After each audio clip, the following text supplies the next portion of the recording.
All right. In addition to, so some of the other items in this objective is that you have to be able to demonstrate how you can organize and write.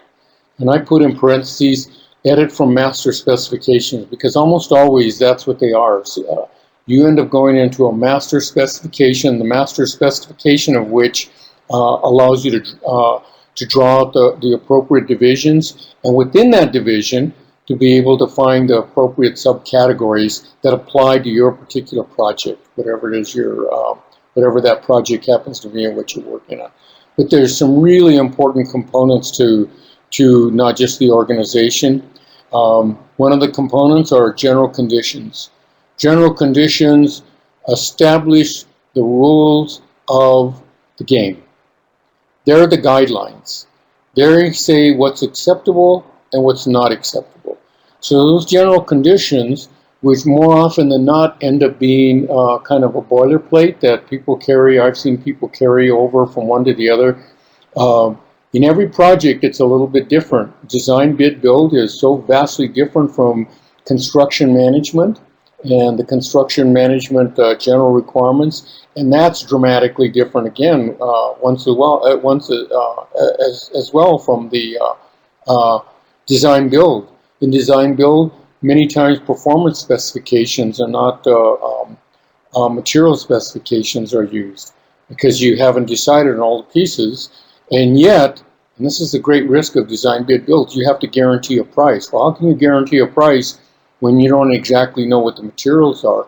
But it gives you a way of being able to look at a budget and say things are off the table and things are on the table that are going to meet the aesthetics, the building code, and the material qualities that we need, and there's some things that we just are not going to use, we can't use. Those general conditions are everything, because included in that general condition are the issues of bidding or pricing. The very first time I began in this industry as a design bid build, and so we always had an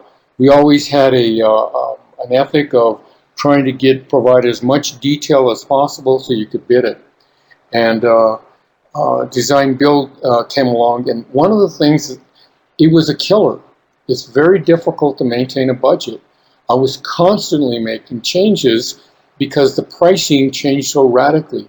And one of the things that I began to do is I began to talk to people that were suppliers or potential subcontractors. So that, for instance, I did a building that was a steel skeletal building, and the steel skeletal building was the primary part, but all of what amounted to curtain walls was a double white brick and CMU back wall that I had. There was a certain pattern that we were trying to achieve. The only way I could achieve that pattern and get close to a pricing was to talk to suppliers very early and builders very early. And thankfully, I had a couple of suppliers that I knew very well, and I can go down and say, look, what is the difference in cost between this kind of unit and that kind of unit? Who could install those? And then the people that they told me that I could install them, luckily, one of them that they told me that after they gave me a couple of names, I called the guy, and we had a good discussion. I did sections, and I did drawings right in front of him. Could we build it this way? What kind of problems do we have if we did it like that? And pricing, I began to move in the direction of pricing of design build because I was having such a hard time hitting budgets.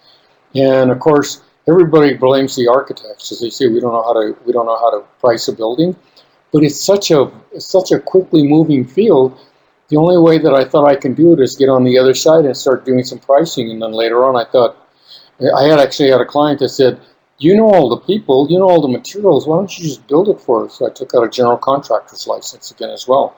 And did it help the pricing? It helped because I had some suppliers and I had some builders, some tradespeople that were closer to me that really helped me a great deal on the pricing versus the bidding. But these are all written into the general conditions, and the contracting type, I just finished alluding to the three major contracting types. Design, bid, and build is probably the oldest, and in our current marketplace is one of the oldest, and one that has the longest adjudicated history, that is legal history. It's been tested in the courts for us. Construction management, probably construction management at risk is another one, and that's because the general contractors felt that they needed to control the pricing before the design work was done. So many construction managers try to bridge that gap between the two of them. And then design build. And design build is predominantly run by construction companies because they really want to control all of the pricing at some point. But there's some design firms that have gotten into it. I got into it because I had such a good relationship with so many subs and suppliers. I could call them and do a sit down and then know, number one, what their pricing would be and whether or not they were going to be in range. So that contracting type is very important. You need, and that'll need to be indicated, particularly if it's going to be bid out. But also, the specification also provides the clue and the link to the other special conditions that are so important. Surveys, whether they're on-the-ground survey or underground surveys. Reports.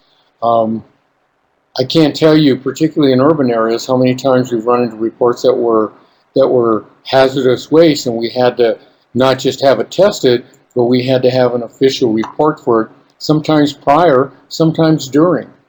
But it should all become a part of the project manual. Those reports could also be other reports like you've done an energy code study for heat loss or for heat gain, and it's a report, and it may not be bound into it, but you link it in some way to the project manual because you need for people to be able to certify that they will meet those energy requirements. But as I stated, hazardous conditions.